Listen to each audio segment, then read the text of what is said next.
She laughed a cold, bitter sound, because you were just another Mark. Another idiot who thought he could fix me, save me.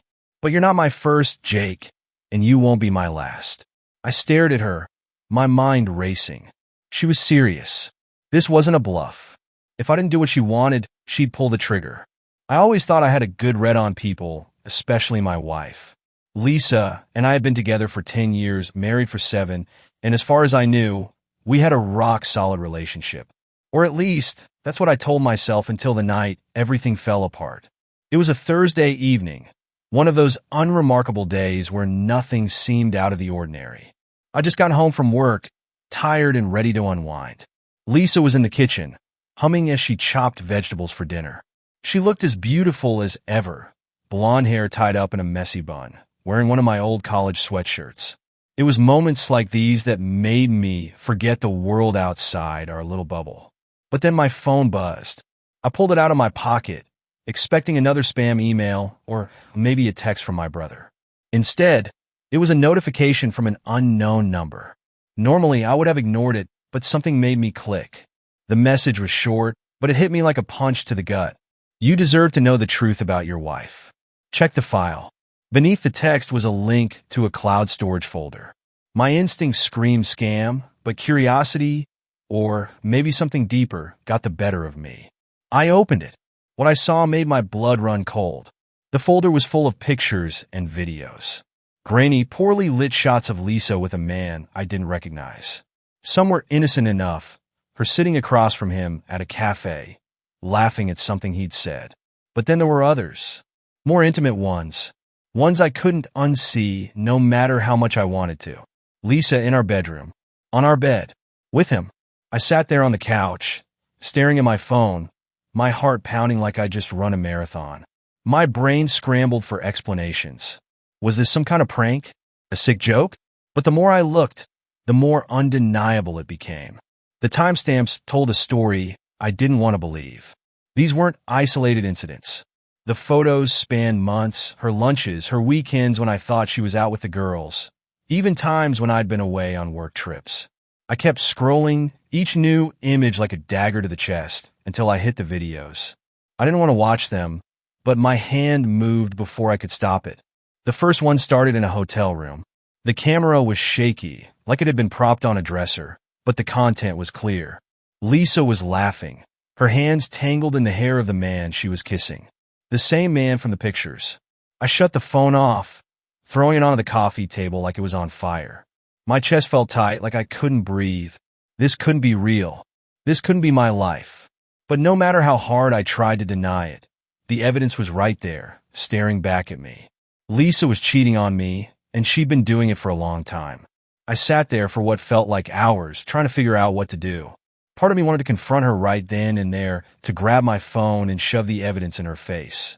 But another part of me, angrier, darker, wanted to wait to let her dig her own grave. So I did. I waited. Dinner was quiet that night. Too quiet.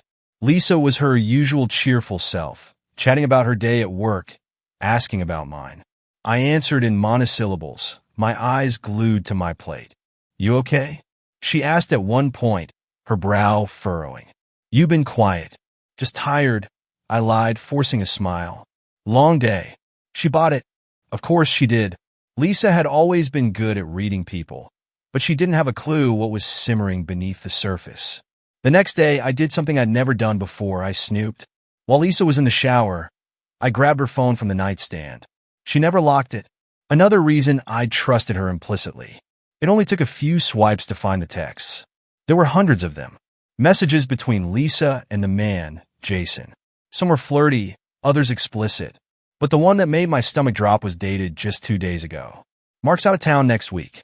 We'll have the house to ourselves again. My name wasn't Mark. At first, I thought it was a typo. But then I found more messages referencing him. Whoever this guy was, he wasn't just her lover. He was her escape. Her real life. My head spun as I pieced it together. Lisa wasn't just cheating on me. She was living a double life. I wasn't her husband. I was her backup plan, her safety net.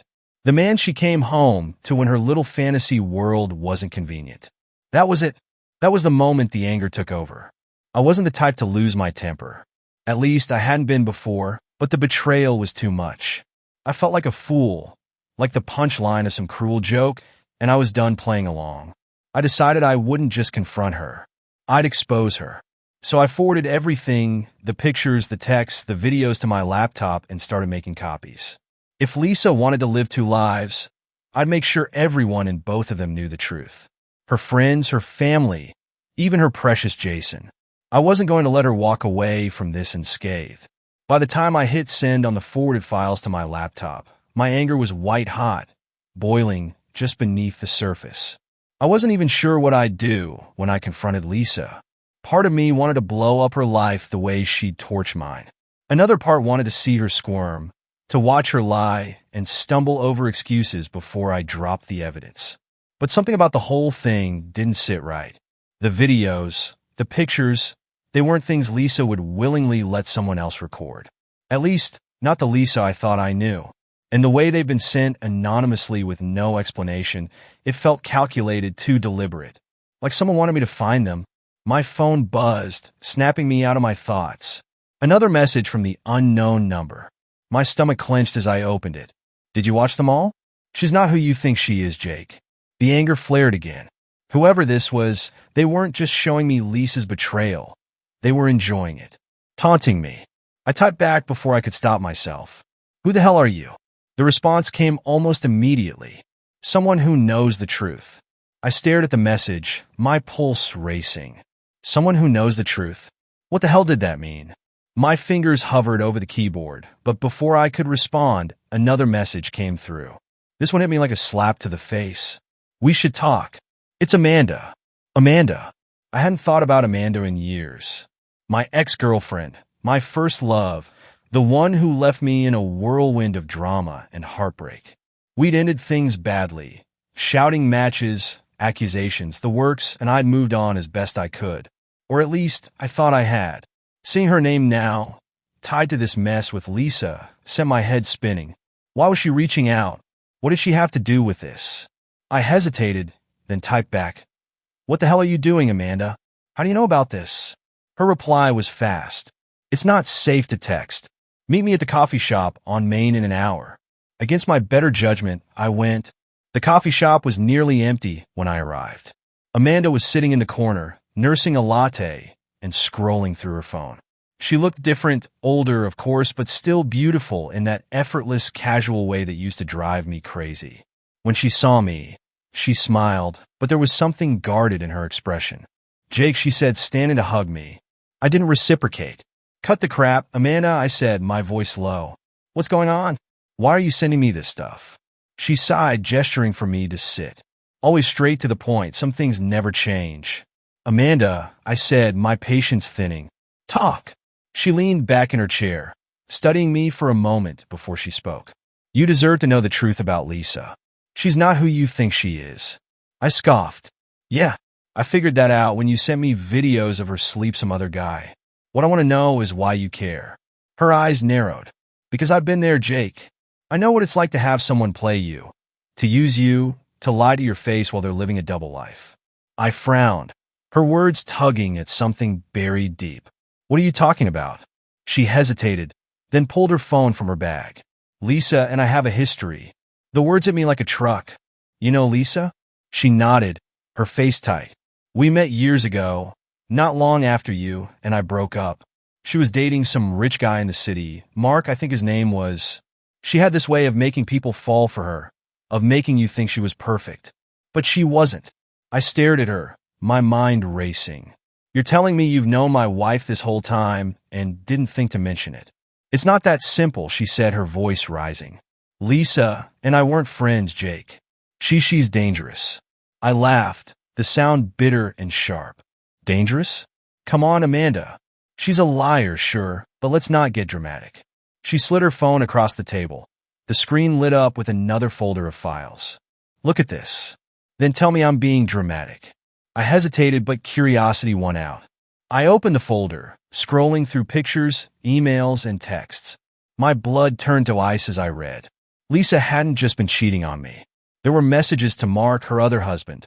Bank statements showing money she'd siphoned from my accounts into offshore ones. emails where she referred to me as her retirement plan.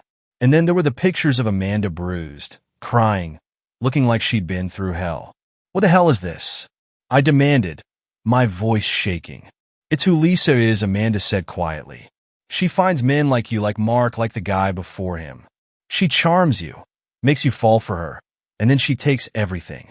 And when she's done, she burns it all to the ground. I leaned back, my head spinning.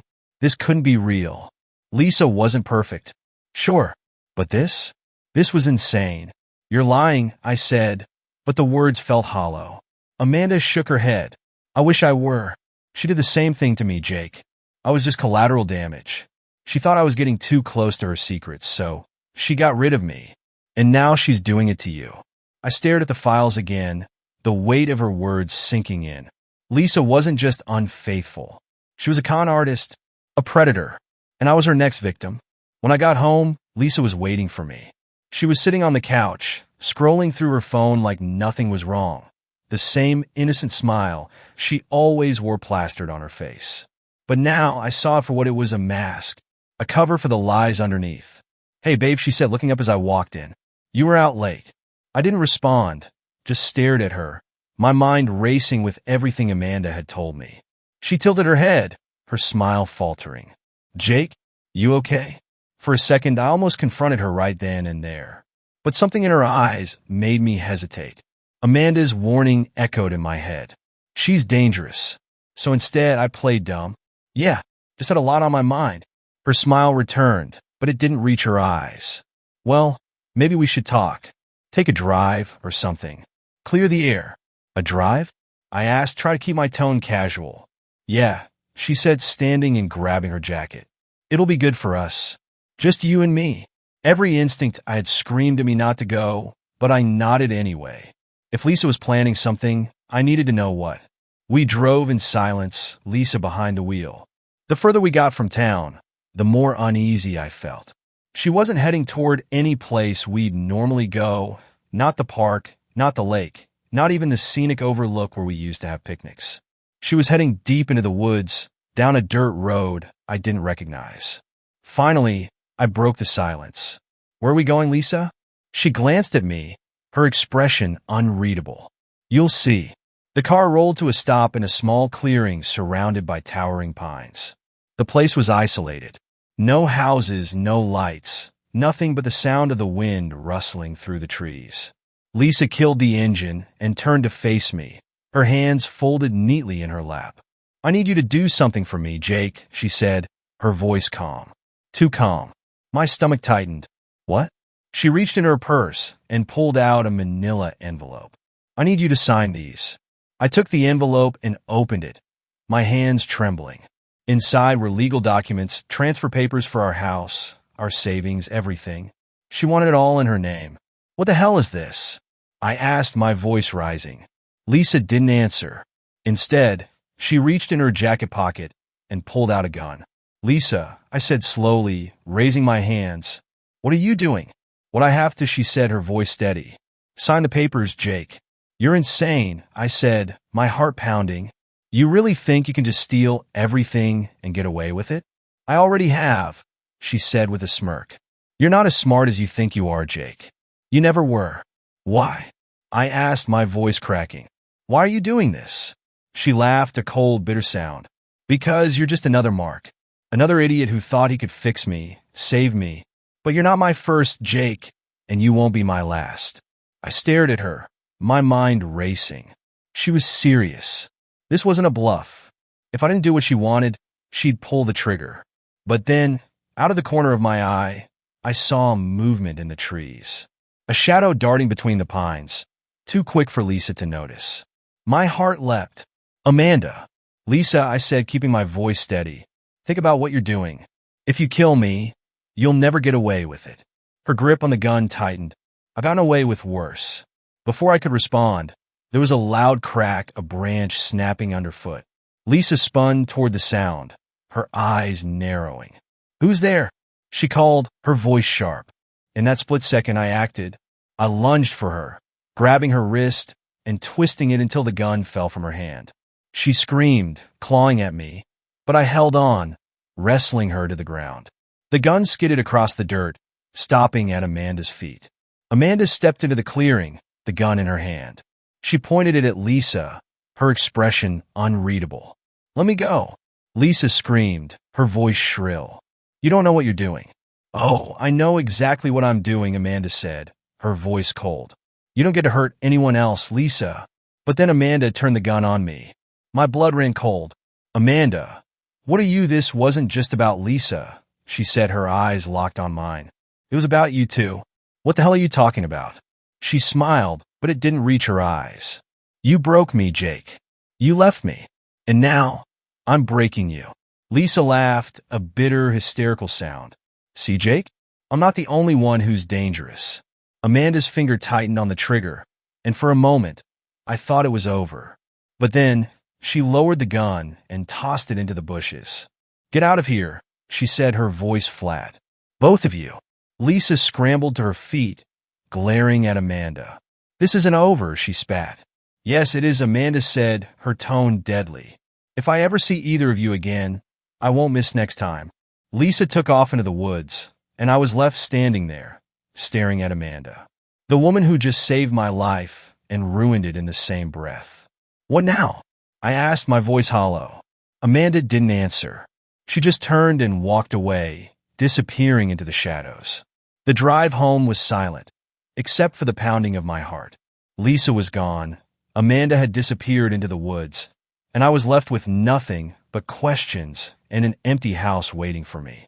As I pulled into the driveway, the weight of everything crashed down on me like a tidal wave.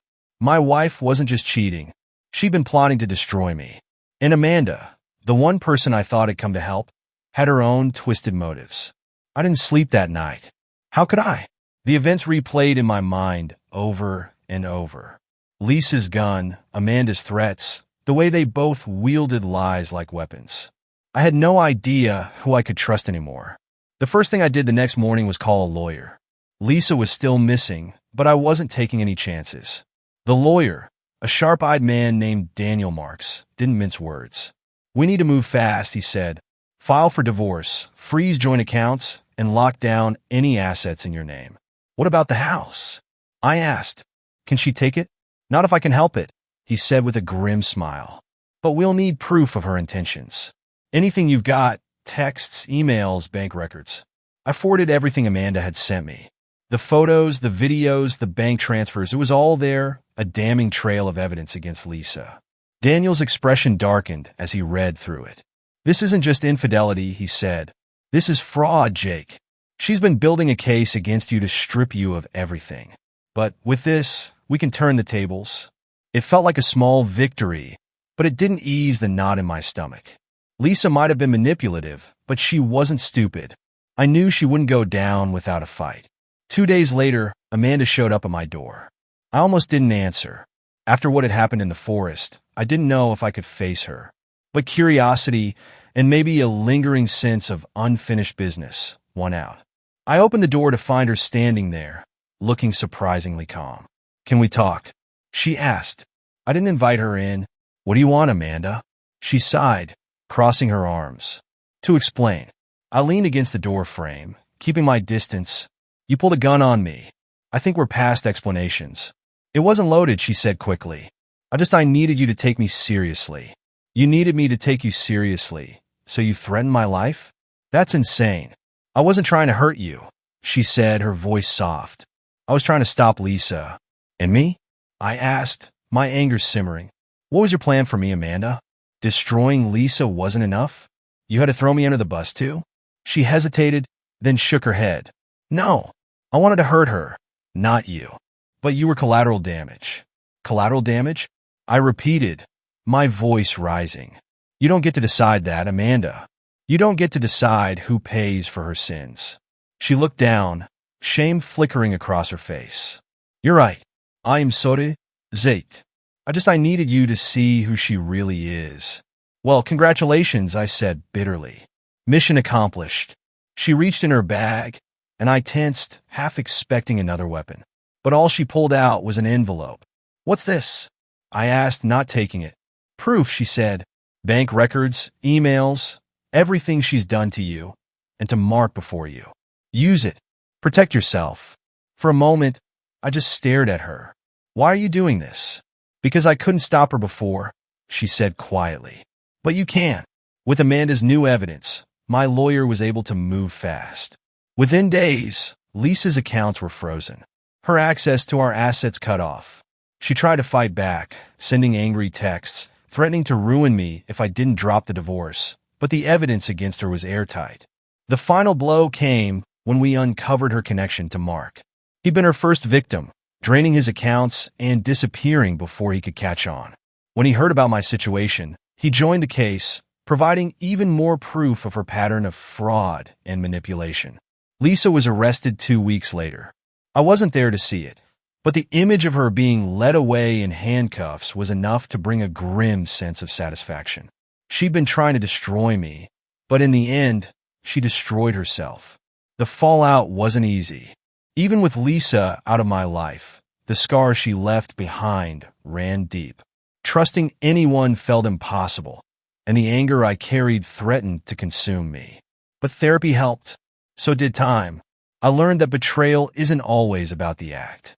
It's about the lies, the manipulation, the way it makes you question your own reality.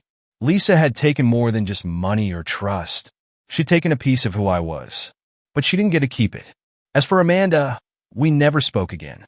She disappeared after Lisa's arrest, leaving me with the envelope and a heavy sense of unfinished business. Part of me wanted to hate her, but another part understood. She'd been a victim too, caught in Lisa's web just like I was. It's been a year now. The house is mine again, the divorce finalized, and Lisa's behind bars where she belongs. I've started to rebuild one piece at a time. I'm not the same man I was before, and maybe that's a good thing. I've learned to be smarter, to trust my instincts, and to value the people who truly care about me. If there's one thing I've taken from all of this, it's that betrayal doesn't define you. It can break you, yes, but it doesn't get to decide who you become. That's your choice.